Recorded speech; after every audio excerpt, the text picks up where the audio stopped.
Okay, so welcome. Today well, I should say for the whole year, this coming year, we're doing our lunch and learns. The Stride Committee voted to do their lunch and learns on nutrition topics.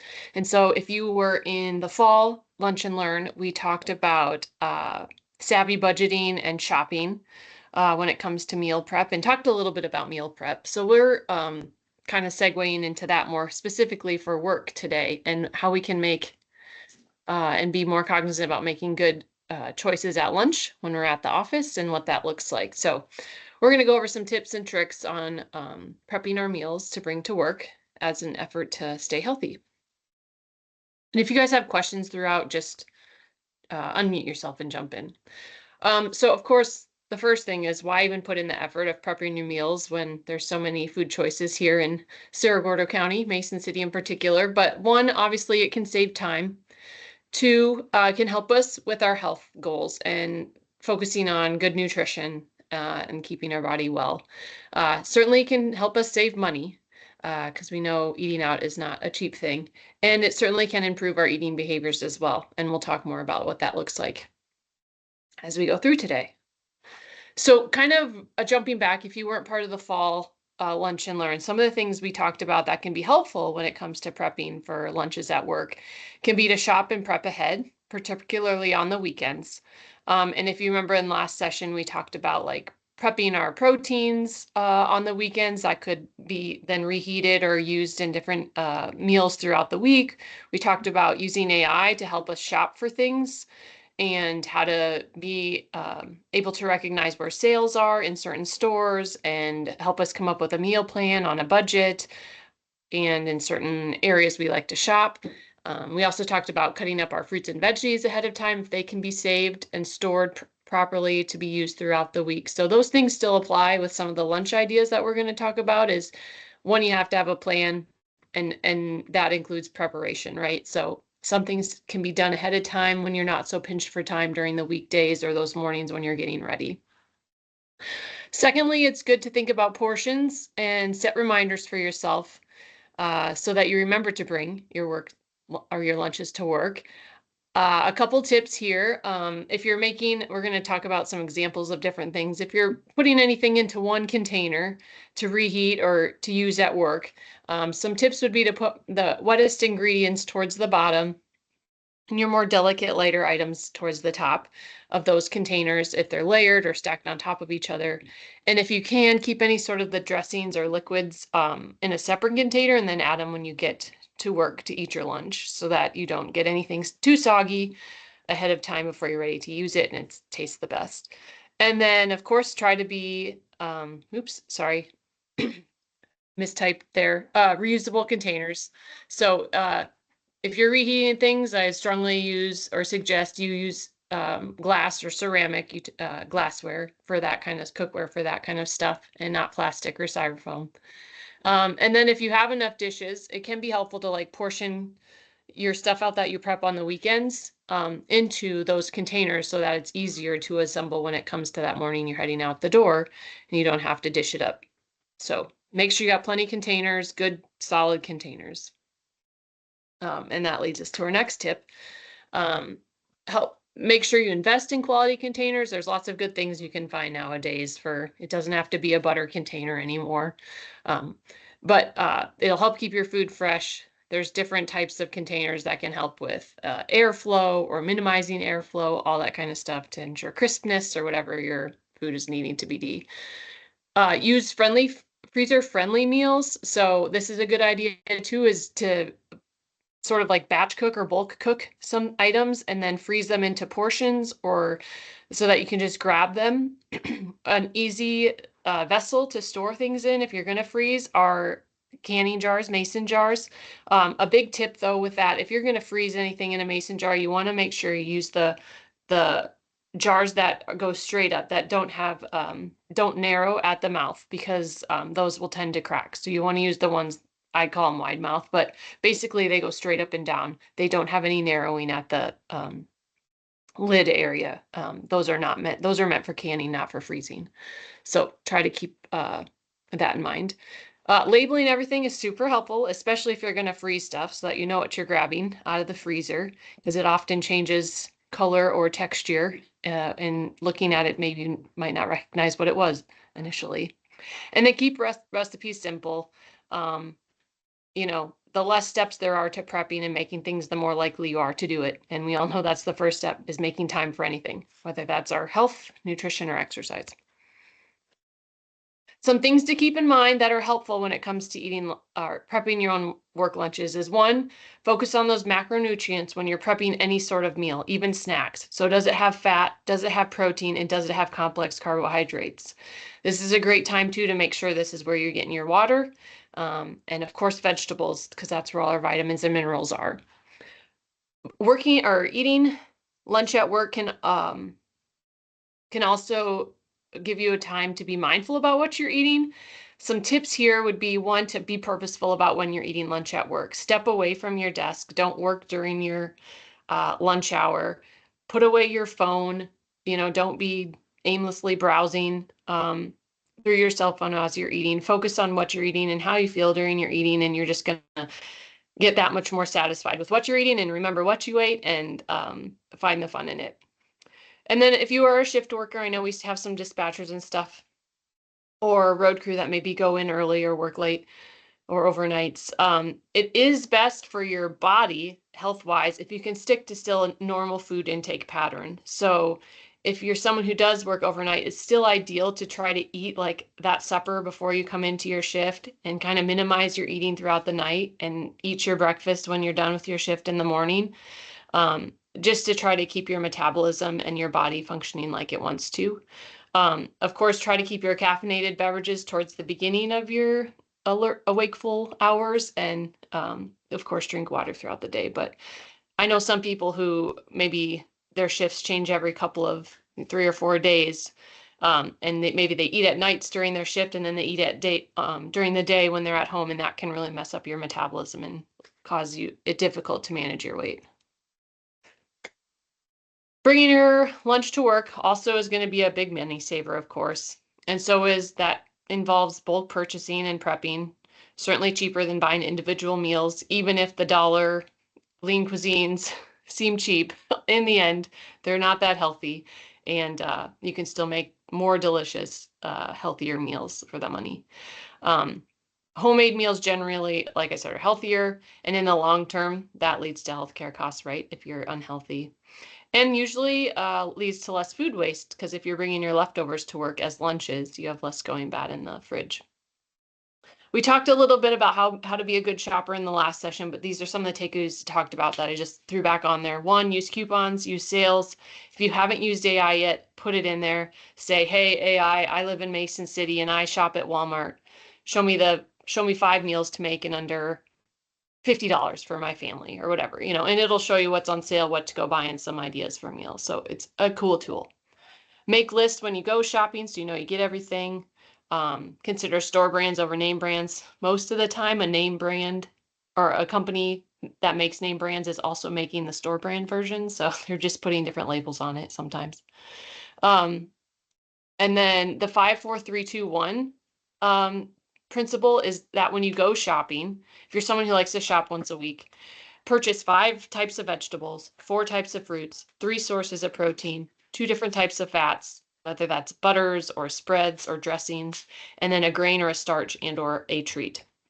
And then that can help get like a rice or a bread or pasta. And that's kind of a nice way to then help you assemble your meals throughout the week with nutrition in mind. We also know taking lunch to work is has shown to help people have better control over their caloric intake. I don't know if any of you are like me, but if I forget my lunch, I'm like, I got to go to a restaurant. But then I like starve myself during the morning, quick go to the restaurant, come back, and then eat that calorie-laden meal, and then I'm miserable the afternoon until it's time for supper. And that's not very good to the body either, right? When you're not fueling it throughout the day because you're worried about how many calories you're getting at that lunch takeout meal.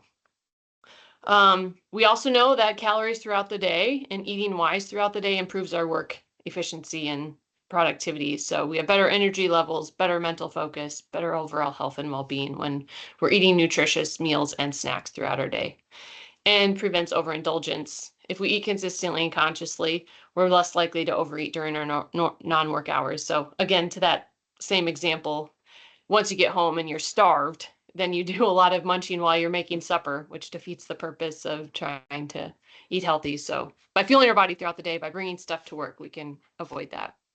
So let's get into the bulk of what we're going to talk about today. What are the examples? How do we prep and bring good things to work? So I'm just going to try to, there's so many examples, and I could Google 1,000 different videos that show you like ideas for things to bring to work. But I tried to break them into like some categories so it's easier for you to think about. And then based on your preferences, you can work off of this. So first examples are going to be around salads and bowls. And I'm taking this concept with the protein, the carb, and the fat, kind of complex carb, fat, and protein model in mind. So a staple for a salad or bowl would include some sort of mixed green or a whole grain. So think like your any type of your green leafy lettuces, or for a whole grain, that could be like your brown rice, your quinoas, that sort of thing, pasta. Then you want to make sure you have a good amount of vegetables. Vegetables are really, where we're getting a lot of our vitamins and minerals, more so than even fruits. So stock up on vegetables at your lunchtime because these are great areas. Salads and bowls are great ways to incorporate them. And then add your protein source. So if I want a Greek version of a salad or a bowl, I might have some quinoa or maybe nothing at all, but lots of vegetables, some feta cheese, and then my fat might be like the olive oilish seasoned Greek seasoned dressing. Similarly, if I want to make a Caesar salad someday, I might be bringing romaine lettuce with grilled chicken and Parmesan and maybe some ranch dressing or Caesar dressing. Mediterranean, an example might be my greens are spinach, or maybe I'm making it a carb version where I've got quinoa. Lots of vegetables, roasted peppers, broccoli, carrots, and maybe my protein this day instead of chicken is chickpeas. A Mexican version might be sort of like a taco in a bag where you've got iceberg lettuce, bunch of vegetables, maybe you've got black beans or ground beef or ground chicken, shredded chicken, cheese. You could even put on some sour cream for your fat, or salsa or whatever you like for a topping.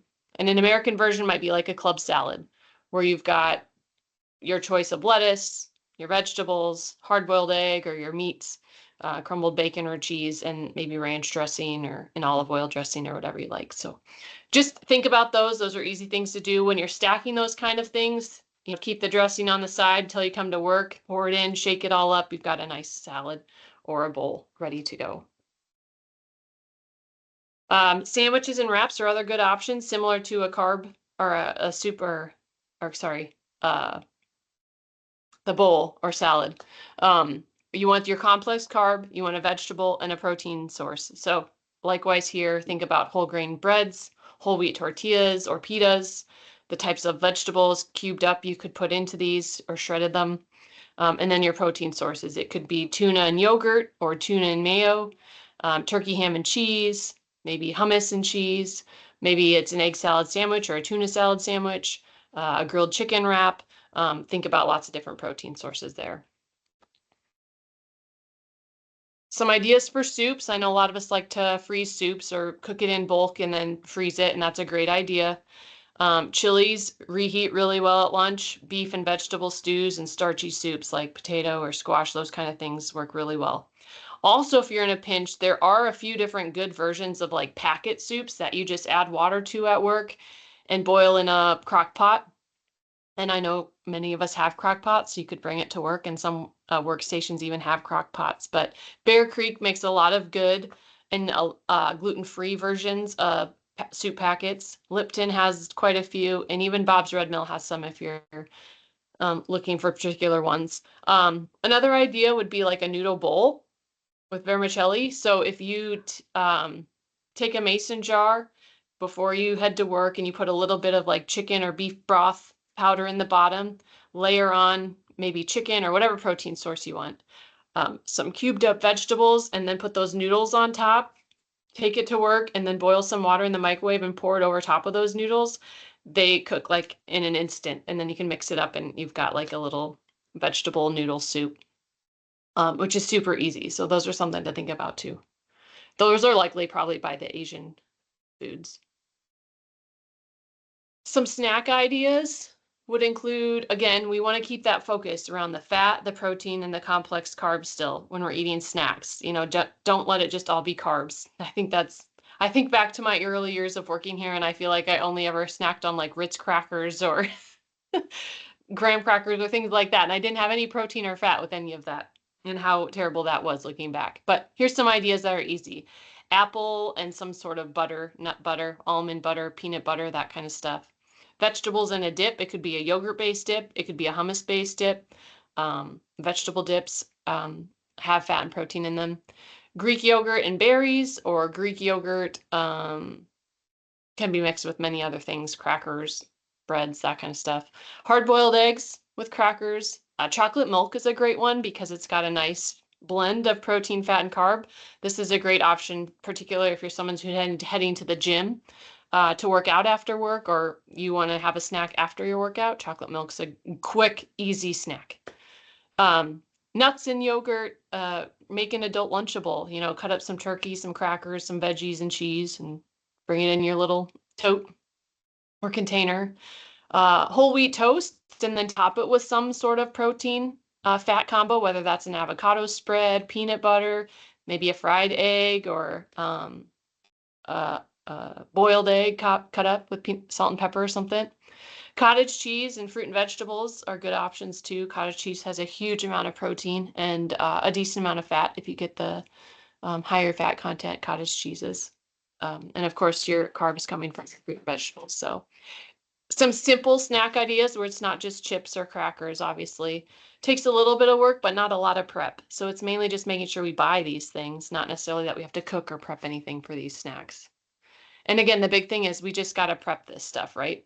We got to make sure we make time to put it in our lunchbox.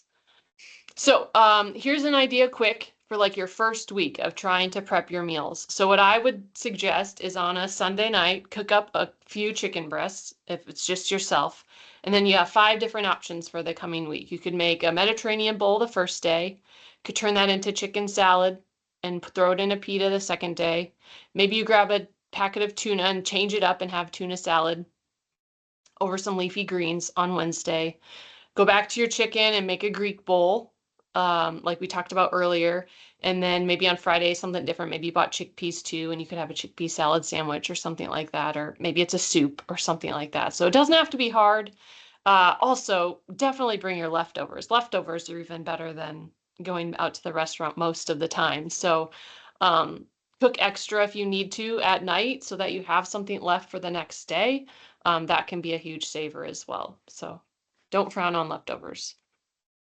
Some people had suggested that I include a little bit of stuff about cooking for 1 or 2 because sometimes we don't want to cook and then we don't have leftovers because it's just ourselves eating. So some things to think about if you're that person, or maybe you're empty nesters and it's just 2 of you and it seems silly to cook a big meal when there's only a few people going to eat it. But think about freezing those foods into smaller portions after you create them or cook them. So if you make a pan of lasagna, of course you and a husband are not going to eat the whole thing in one setting, but portion it out, put it into freezer containers, and that's an easy lunch to bring to work someday, right?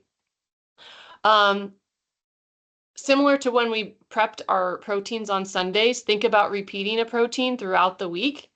So if you're someone who's eating chicken a few times, like cook a bunch of chicken breasts if you like that and use it in different types of recipes throughout the week. Or if you like ground beef, cook a pound of ground beef and make it smaller, use it in smaller ways throughout the week for your meals.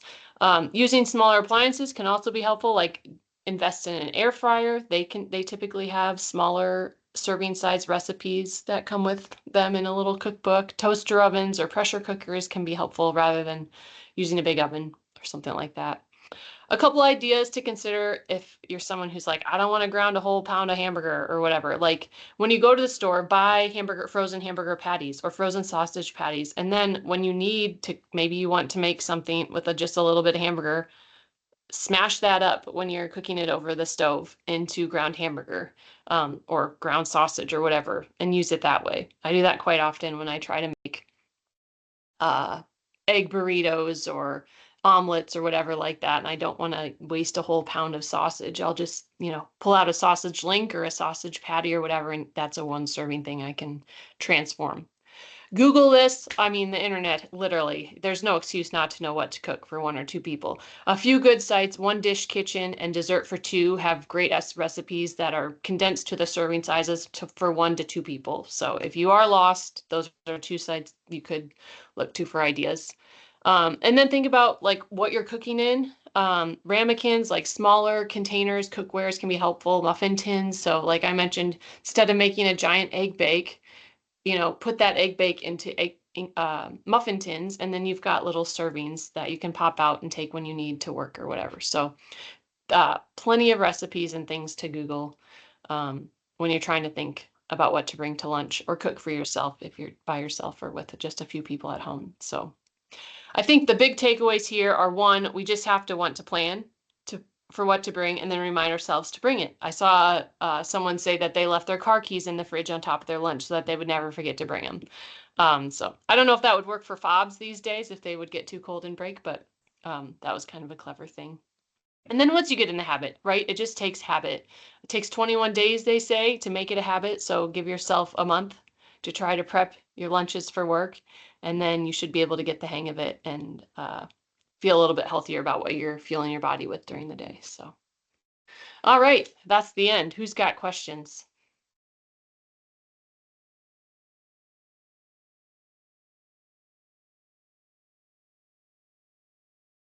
Try to stop sharing here. Okay. Dan asked, what makes chocolate milk better than regular milk? Recommended whole or reduced fat? I wouldn't say chocolate milk is necessarily better for white milk, except that has a little extra carb content. So if you are someone who's working out or gonna go work out, that extra carb can help you performance wise get a better workout. And it's a little bit of a more 1-to-1-to-1 ratio than regular milk. So, but regular milk would be just fine too. It's not that none of us are professional bodybuilders or Olympic athletes for February, so white milk would be fine. I do recommend whole milk or a higher fat milk than skim milk. And many of us grew up in the time when fat was bad, but fat is really good. So if you can get fat into your milk and you're able to tolerate the texture of a thicker milk, I would encourage whole or 2% milk for sure. Fat is what helps fat soluble vitamins be absorbed. And if you notice in your milk, they put in vitamin D and vitamin K. Those are both fat soluble. So if you're drinking skim milk, unless you're eating another fat source with that milk, those vitamins that you're drinking in that milk are not getting absorbed. So you're just wasting it, in my opinion. So I encourage a whole milk or 2%. And for kids, definitely whole milk. I mean, most of them are not worried about excess fat. And when I say excess fat, I mean the nutrient fat. Now, weight fat is not necessarily caused by eating too much fat. It's usually by too much excess carbohydrate, which AKA is sugar. So don't be afraid of fat, and don't be afraid of fat in your milk if you like it. I'm all for whole milk if you want it. Good question. Okay. If nothing else, I'll pause it here. We'll post this to the YouTube channel so you can watch it. It'll probably be ready by this afternoon. And then you can shoot your friends over there too. But hopefully you bring your lunch to work. Most of us have break rooms with microwaves and such. So make the time to do it. And don't forget the snacks, because the snacks are important to keep us from overindulging other parts of the day when we get home. So thanks, everyone. Thanks, Kelly.